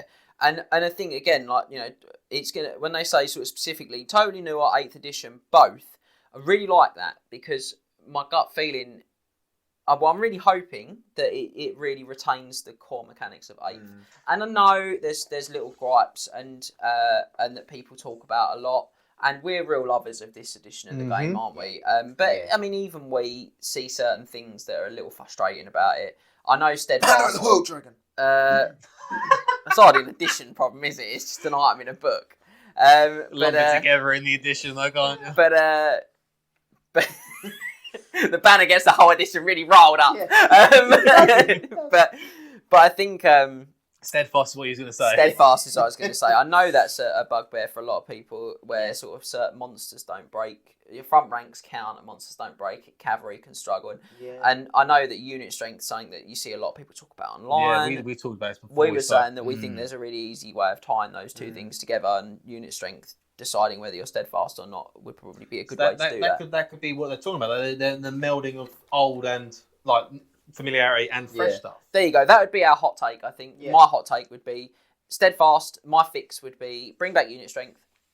And have unit strength affect whether you get steadfast. Unit strength decides whether you're steadfast. If you've got the bigger unit strength, you're steadfast. Yeah. Job done. I like that because it will keep infantry strong. it will mean that the shape of the formation is not necessarily as pivotal for all of the rules. You still have rank bonus, but you could go wider and still have the unit strength. It's cool. Monsters can confidently probably go into a ranked Yeah, you unit give them now. like a unit strength of 5 or 10. Yeah. Probably 10. Chariots be able to possibly break through. It helped Bretonians so much. But you keep, by retaining rules like Step Up, which I think is one of the rules that made 8th edition so good, period. You know, you retain a rule like that and all of a sudden you're still going to do strikes back. You know, you're still going to have this exciting thing. The backwards and forwards in the combat. Yeah. So you're still going to keep that. So something like that would be a prime example, I think, of what you could do with previous edition rules and current edition rules. Yeah, and keeping that familiarity, but giving it a new twist. Yeah, just the melding of something old and something new. Yeah. Something borrowed, something blue. Get your war paint out. That's a 6+ ward save, baby. So, and I think, as they say there, they have their favourite bits, and I think we all have our favourite bits. Yeah, I know everyone does. I really like the magic phase in 8th. I will say I do like the magic. I think it can be fluff wise. It's one of the most. I love how wild it is. Yeah. I mean, as we went to a gaming club the other day and we saw someone could have won the game on a Sunday, and but their wizards fell down a hole. Hilarious, absolutely. Chris Hale, I want to make sure you remember that for a good few months. They did the Scott McHugh. Their wizard went down the hole. So whereas my ogres got run over by Bretonians, but that's another whole other day's that was bad discussion. But yeah, so I think, you know, my immediate gut instinct is this is great stuff. If you like the current rules, I don't think you're going to be too far wild of sadness with this game. This sounds like something you'd be interested in. So if we go back to our magical tick boxes in the sky, big fans. We're stepping on. Now, factions is the next one. Is the neckus one? That's because I scratched my. I can't stop scratching my face. I can't describe to you how warm it is. Okay. He's come out in highs of excitement. In the UK, we don't have this sort of weather. No. It's been very warm, and I just don't like it. I'm finding it very difficult, ladies and gentlemen. So orcs or aurochs. I'm really pleased I said that right. So Du Bois was called orcs in the Old World, so that's what they's called. I'm going to be honest. That should be easier because I'm from Essex and we basically just talk like orcs here. So orcs are orcs, if you didn't catch that. Goblins are goblins. Goblins are goblins. Not gits, although they are still gits. They are still goblins. Umis are umis. Umis are umis. Stunties are stunties. Bash's axe of stunty smashing. Great item. But yeah, so you're going to have all your classic... You're going to have dwarves, not dward. Or, Dwardin. Duradin. I'm not entirely sure. I think it's either Dward or Dwardin, I think. Yeah. Look, you've got orcs, you've got dwarves, you've got lizardmen, not Seraphon, you've got elves, not the same word but with an A on the front. Yeah. You got ogres, not augurs. Yeah. Yeah. What? Why is that changed in pronunciation? I don't get that one. I just see two O's and I say ogos. Okay. But yeah, so it's your classic names basically. And with fresh factions as well. Yeah, with Kislev. Yeah, I mean, sort of old but new. I really like this whole feel, actually, of like recycled as well. Like, you know, going back a little bit, they're talking about going back to some of the earlier editions. There's talk about half orcs. There's talk about hobgoblins again. You know, that's pulling right back into some of those earlier editions. I think it's spoke about Norska as well. Yeah. I would be very, very, very interested in a Norse faction. So, like, if you like, again, going back to Total War, they have the playable Norse faction. Bringing those units into the old world. That's day one army for me. So look, I mean, I'll make a bold prediction. We don't know. No, we haven't got a clue. We haven't got a clue. None of us are involved. We don't have the wording or from the Skaven. It doesn't tell us. Gives a free award save one per game. Yeah, the scrying all. The scrying all. Sorry, but it also makes us stupid. It does. But we're not involved. We'd love to be involved. I think because you know who doesn't want to be involved. That's cool. But let's be clear. We're not involved, so this is literally just us sitting here. It's 3 blokes in a room having a chinwag. But I think this pretty much to me confirms that you're going to still have all of the factions you had.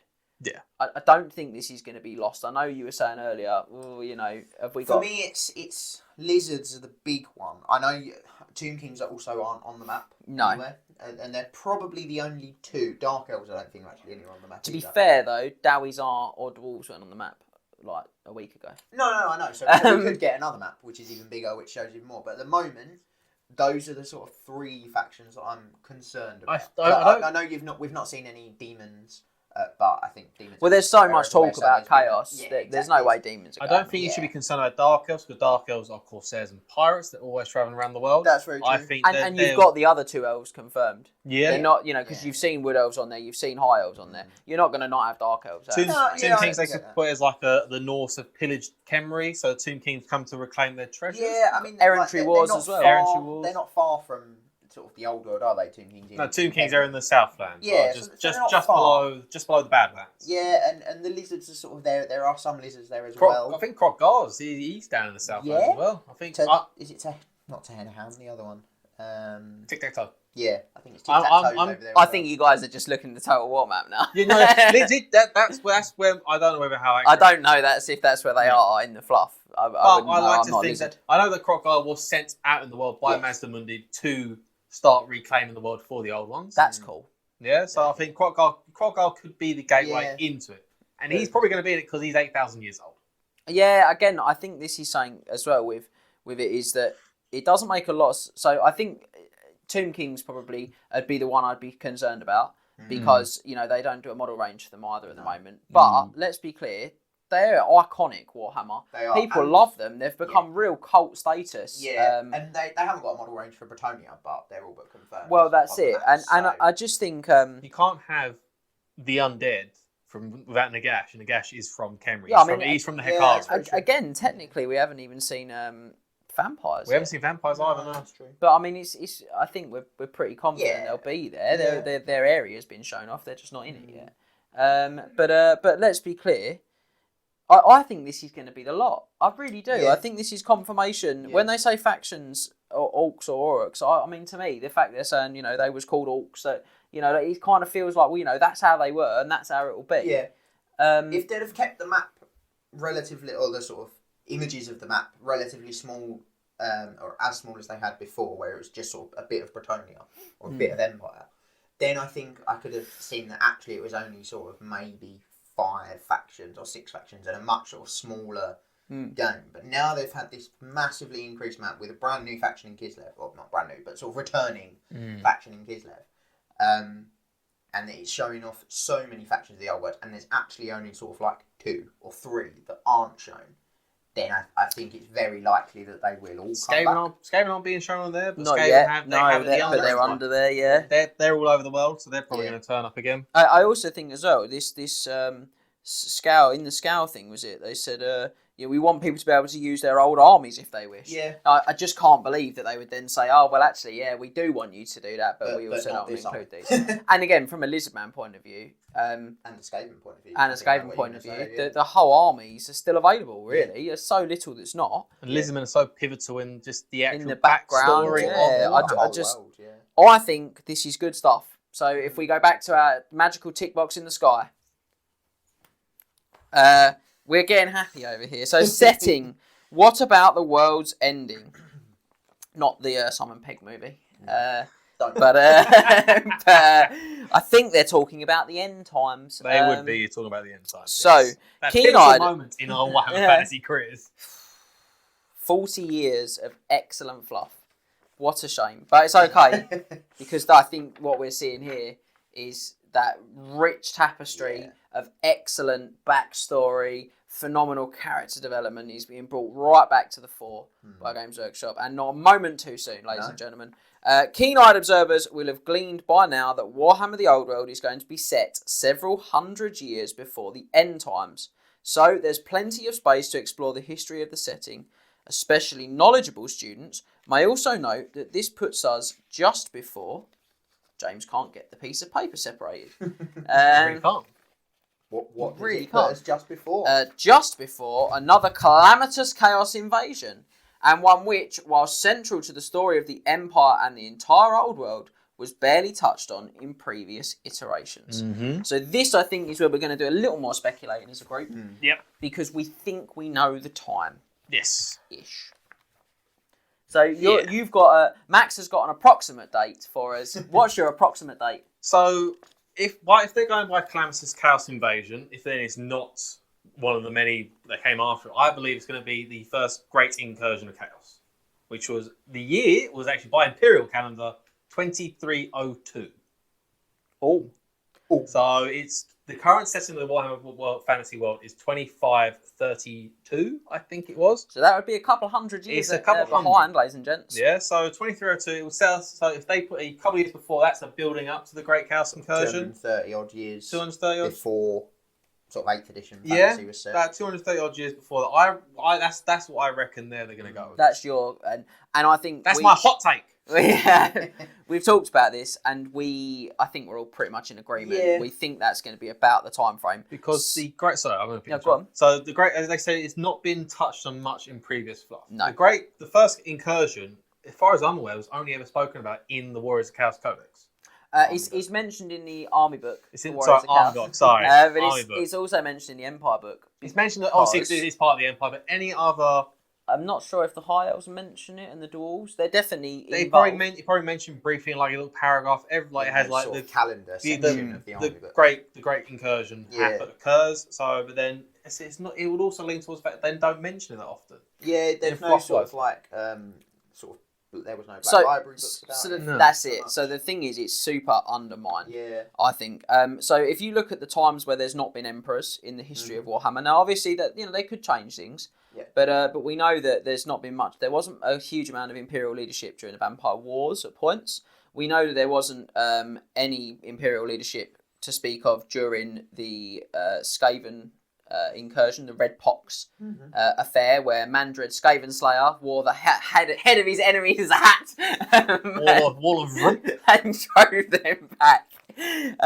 But these have been quite explored parts of the story. There's lots of Black Library content. Vampire Wars had a whole big trilogy series, released, sort of 3 or 4, it might even be 4 books. That was a re-release from the original, and certainly the Plague Doctor, Red Pox, Dead Winter was it? I think there's like a series in Time of Legends about the Skaven invasion of the Empire as well. I might have got some of those book titles wrong, but it is available and it's very good as well. But I've read a lot of books.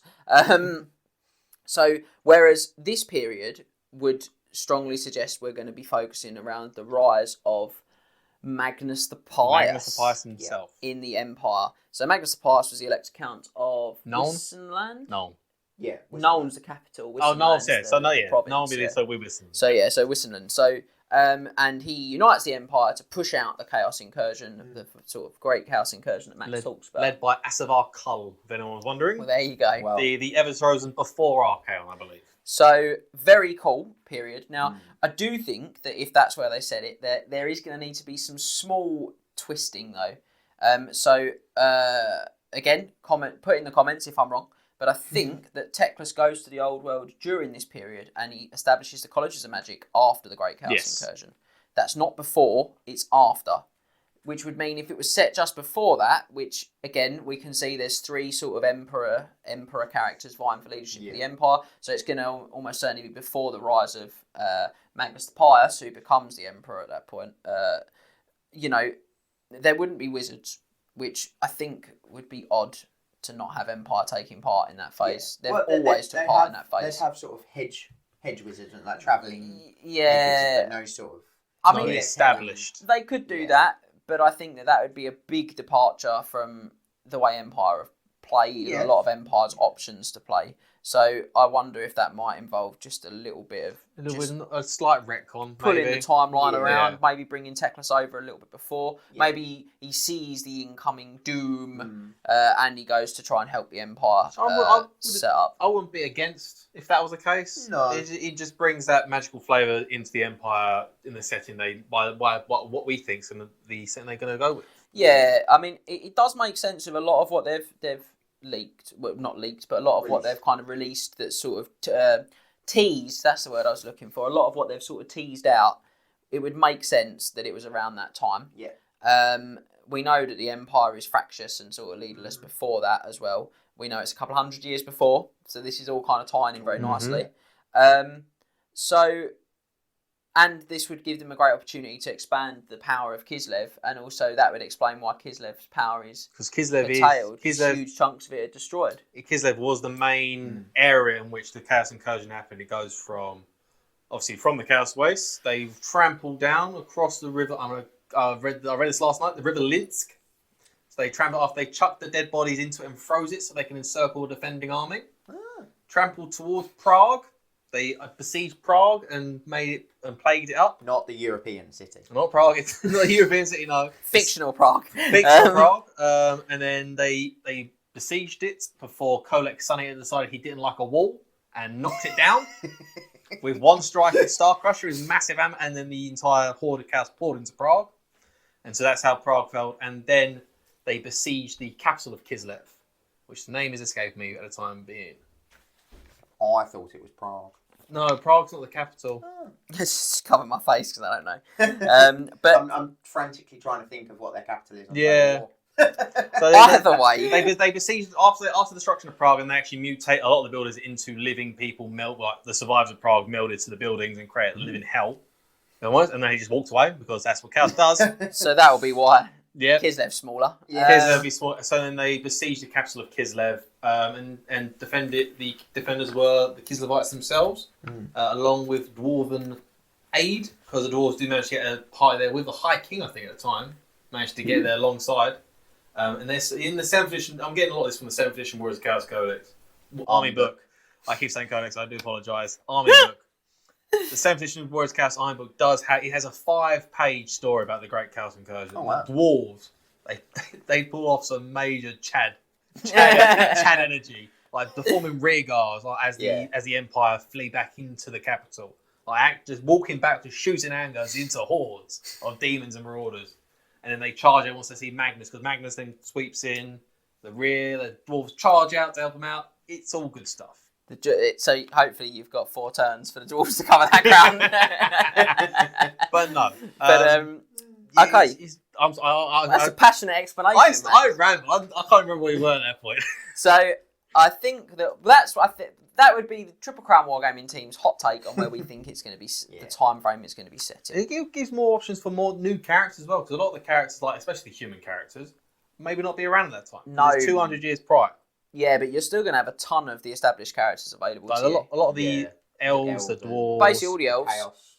the chaos characters, bar sort of Archeon, really, they should all be around in one form or another. Yeah. The dwarven ones, because they live a couple hundred years themselves. You won't though. I think all of them are going to be too young. Too young? Yeah, probably too young at that point. It's Thorgrim Grudgebearer is the High King now, and in the first incursion, Thorgrim Grudgebearer's uncle, I think, maybe something like is the High King then. But I might be slightly wrong on that. But it gives a title because Alaric's son, I think his name is. Alec Rune's son, maybe? I don't know. I'm not sure. The dwarven name escaped me. I'm not a dwarven player. But it gives us an opportunity for Asavar Cole, because he's an Ever-Chosen himself. He doesn't get spoken about, which would be nice to have like a fresh new Ever-Chosen model. Yeah. But like you say, from a Lizardman point of view, well, they're going to be as they are. They're all 8,000 Tomb odd years. Kings, they're there. Vampire Wars happens before that, so all of that's still established. So vampire counts don't change. Bretonnian, Kemlar? Would Kemlar still be around? Probably not Kemlar. Possibly not Kemlar. Possibly not. And Krell. Krell would still be buried at that point. No, I think Krell's really old. I'm not sure. Krell would be a character, but he might be still buried because Kemlar hadn't risen it. Maybe. Yeah, Kemlar raised him up, didn't he? So if Kemlar's not about, Krell wouldn't be about. Because Krell is an old warrior of chaos. Yeah, he's an old warrior of chaos, yes. Yeah, he's from like the Barrow Downs sort of thing, isn't he? But yeah, so maybe not him, but I mean in general I think there's a lot of the Von Carstein characters you'll have. Yeah, and the earlier vampires in the lore as well. If they're also going that way, they've also got these Silver Spire Mountains, maybe where Neferata lives. Yeah, Morncain. And all of that. There's Usharan and all that sort of stuff. Yeah, with Soran and the big man himself, Abarash. Yeah. Love a bit of Abarash. And also the Bretonnian characters, they do have themselves two, I want to say, immortal characters. Yeah. They have the Fae and they have the Green Knight. They do. So they'll have a version of the Fae, I'd have thought. Yeah, and I would have thought. The Green Knight's a definite should stay. Again, from the High Elves' point of view, Tyrion and Teclis, the current crop of characters, are all alive at this point. Lariel's the Ever-Queen. So Malekith's still going, Morafai's still going. So I don't think you're going to lose tons. I think it's just going to be the sort of contemporary races, if you like. Those ones that age like a human, that will potentially lose some, but maybe not. I mean, you may find that there's that they have a really cool way of covering some of that as well. Maybe. But I think the thing that's awesome is that you're going to get new as well. Yeah. You're definitely going to get some cool new stuff. Yeah. So, Which I think we're all looking forward to. Oh, I'm so looking forward to it. So yeah, that's a big chunk there of discussion. But we think that's when it's going to be set. We're again, so we're going to go with the big one of these. At the moment, is giving us a lot of what we were just really hoping for. Yeah, and I think you can probably see that the excitement's rising. Now, they go back to bases again. They say, are you sure that they're definitely going to be square? So I feel like they've probably seen a lot of pushback on that. A lot of questions. And they say that they are positive. We're positive as well. But it's a different meaning of the word. But yeah, so we're really excited about that. It's definitely squares, ladies and gentlemen. So you can be hip to be square, and you can get squaring stuff now. And you can play 8th edition. You can play along with Light of Albion, which will be out when this video's out. You can play along with Scorching the Khemri, all that cool stuff. Square up your debts. Ready. Because you're going to need some bases. Square up your debts because you're going to need to buy a lot of models. Yeah. So it's going to be quite some time, however, before the best version of the game is basically available, is what they're saying. So there'll be more updates at some point. Until then, employ the patience of Nagash and plot your return to the old world. It will be worth the wait.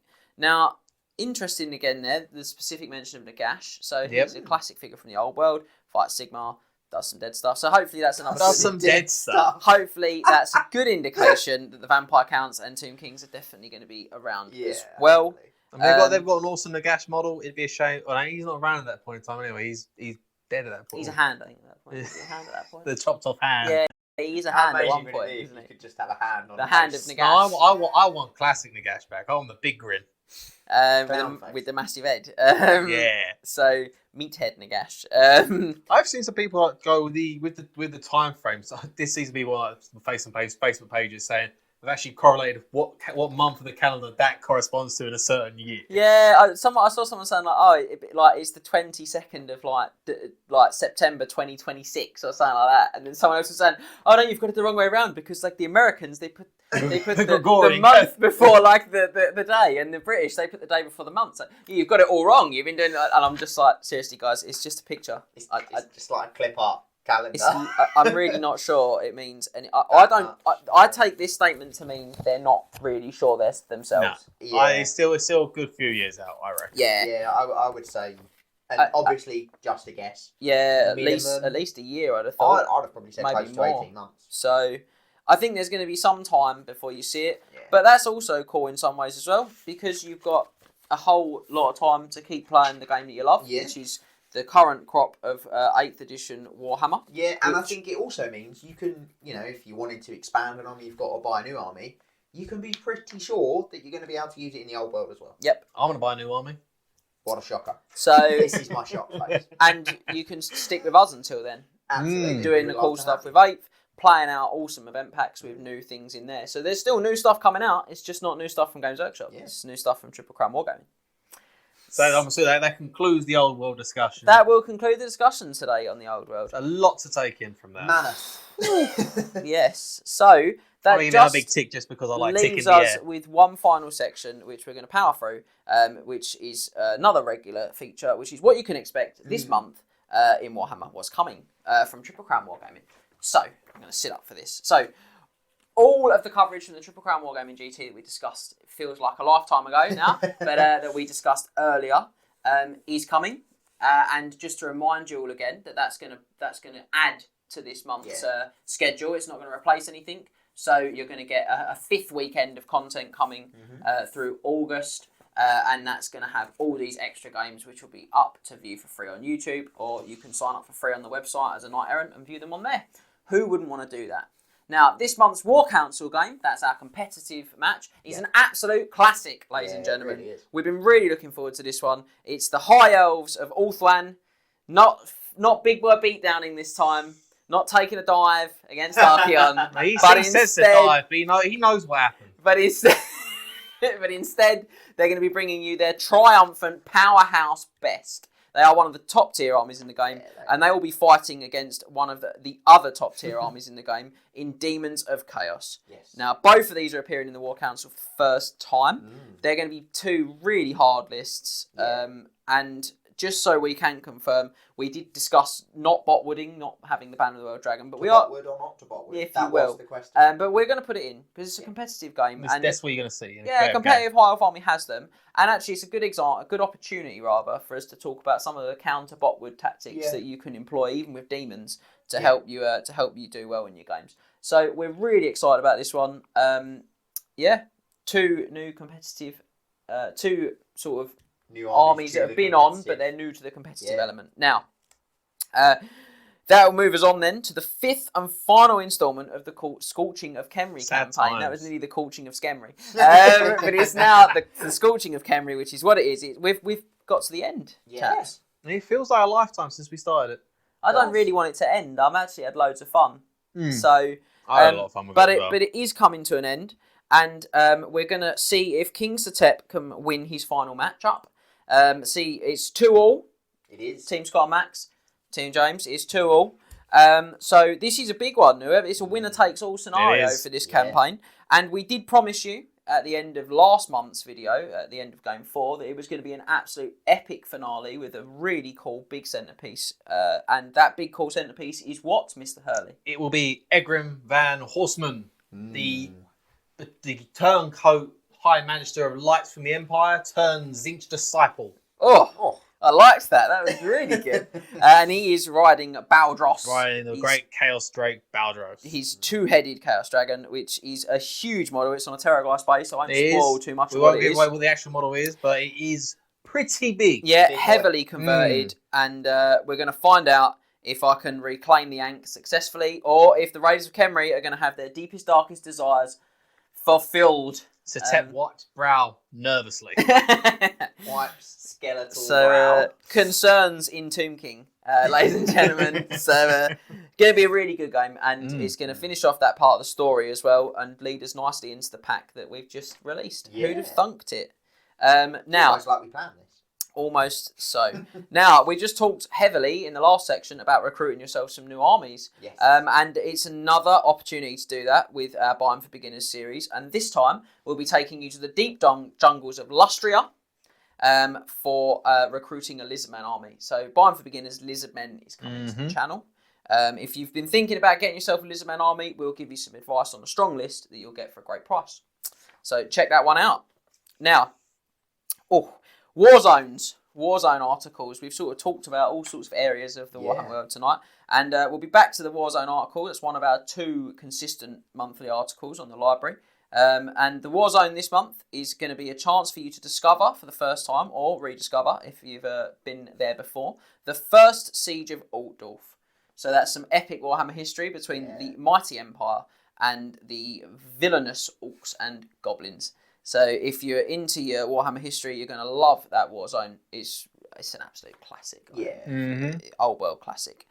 Talking of absolute classics, is my next response as we move to this month's Hero of Legend article, which is none other, ladies and gentlemen, than the mighty Hero of Legend, Nagash.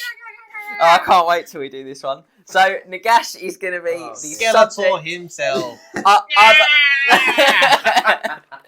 So, ladies and gentlemen, other bony tyrants are available, but Nagash is the bony tyrant in this month's Hero of Legends article. So, if you want to find out a bit more about Nagash, or just think he's cool and want to remind yourself of all the awesomeness, check that out. We'll also, as ever, be bringing you two sort of standard articles on a variety of different topics again. Now, it's not just a great month to be a high elf if you like watching competitive battle reports. It's also a great month if you want to do some tactics too. Because this month, we've got our 20-0 tactics video is going to feature Teclis. It's going to be all about the big man, Mr. Tickles, as he is known at the gaming club when I use him. Known by other names as well, but we won't go into those. So Teclis is the subject of 20-0 tactics. When we did the high elf deep dive, actually, I did say I'd come back and do a video really talking about getting the most out of him and just helping people to sort of see some of the weaknesses too. So if you're playing against him regularly or you're thinking about adding him to your list, but you're a bit nervous about that creaky stat line, Fear not. It'll be a good video for you because it will give you some real pointers on getting the most out of Teclis in your games of Warhammer. Now, the competitive character series, I think, is the final. Oh no, it's not. It's the one from final snippet. Penultimate snippet. And this month we're gonna be looking at the Duke's recommendations as he brings us the gut-busting Ogre Tyrant. So you're gonna give us a couple of builds for the Ogre Tyrant. Yeah, a couple of sort of competitive builds for your tyrants. I don't normally use a tyrant in my competitive ogre list. I normally go with the Slaughtermaster instead, but I mean, if you're playing a bigger game or if you can squeeze it in, why not have both? And if you do want one, then check out the video and it will give you hopefully some ideas. Better be a flying carpet in that list. Better be a flying carpet. I can't promise you'll have a flying carpet. I want some Aladdin. Oh, we've had a really good evening. I think everyone can see how much fun we've had tonight. We've really had a good one. Either that or sleep deprivation. So our final snippet this month is Magic and the Mundane. And this month it is going to feature enchanted items that you drink, ladies and gentlemen. I'm very excited as we take a look at the 5 potions in the enchanted item slot of the main rulebook. So definitely one not to miss if you like a beverage. And finally, ladies and gentlemen, after we've done all of that other content and we've had a good look at the Triple Crown GT coverage 2, we are going to finish up with taking you through the meandering paths of Athel Loren as I bring you the Wood Elf Army Book Deep Dive. It's the next one in our series there. So you've borne with us. You've come all the way through this twisted landscape this evening, or this afternoon, whatever time of day you're watching it, I suppose. You might be watching it Sunday night. You might not be. You'd be mad not to be watching it Sunday night. There's loads of content. So, thank you for joining us once again in the Triple Crown Wargaming studio for another exciting episode of This Month in Warhammer. I've had a lot of fun today. Thank you for joining me, gents. I think we all have. We can't wait to bring you another month of excellent content. We're so excited about seeing you all at the Triple Crown GT. Don't miss out on your Light of Albion tickets because I'm certain they're going to sell fast. They always seem to. And as ever, feel free to get in touch with us. Put stuff in the comments about what you think about the video. Feel free to drop us an email, drop us a message on Facebook, and just tell us what you're doing in your hobby. It really matters. So it's very cool. And thank you for joining us. We'll see you next time for next month in Warhammer in about 5 weeks from now. Yeah, it's going to be a little while, but we're looking forward to it. Remember to tag your friends and like, subscribe, and share today. What are you doing, mate? I'm sharing. It's not that sort of sharing, mate. Oh. Head over to triplecrownwargaming.com and become a Knight of the Realm today.